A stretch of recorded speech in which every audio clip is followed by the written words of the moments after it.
Est-ce que ça ne serait pas par hasard parce que le freudisme s'est imposé en quelque sorte en monopole rationnel sur tous les modèles psy en France spécifiquement?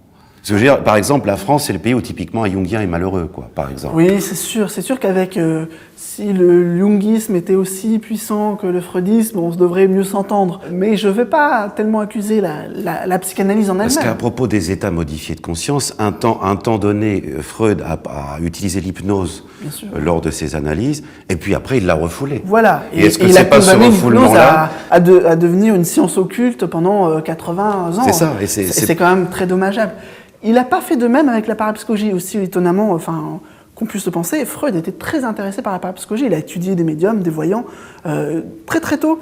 Ses proches collaborateurs, Jung, Ferenczi et plein d'autres, ont beaucoup étudié la parapsychologie. Il en parle, il a une dizaine de textes où il parle de paranormal. Il a avoué sa conviction de la réalité du transfert de pensée.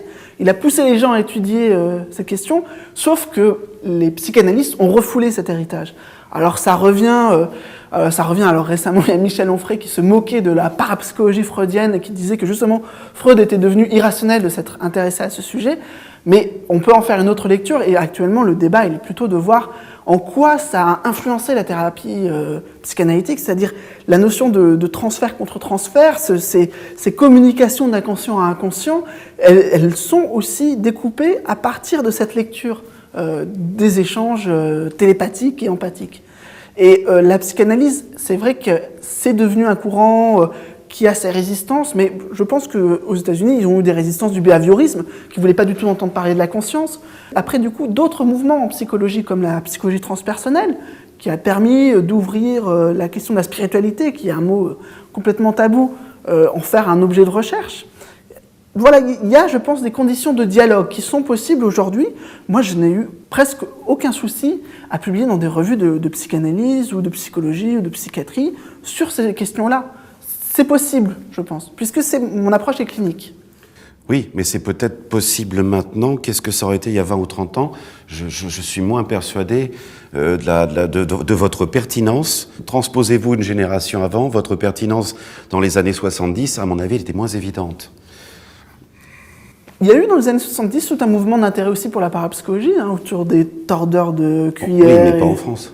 Oh si, quand même, ça a pris. Il y a un mouvement éditorial, il y a eu Planète, il y a eu des groupes de recherche, c'était quand même...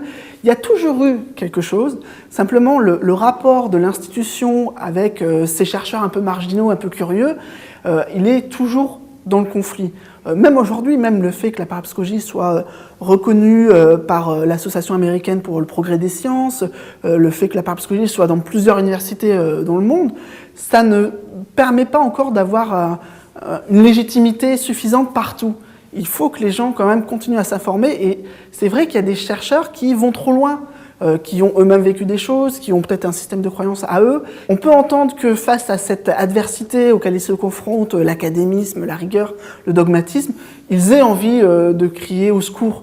Mais je pense que la partie n'est pas jouée. Ça peut revenir, ça revient, c'est vraiment par cycle, je dirais.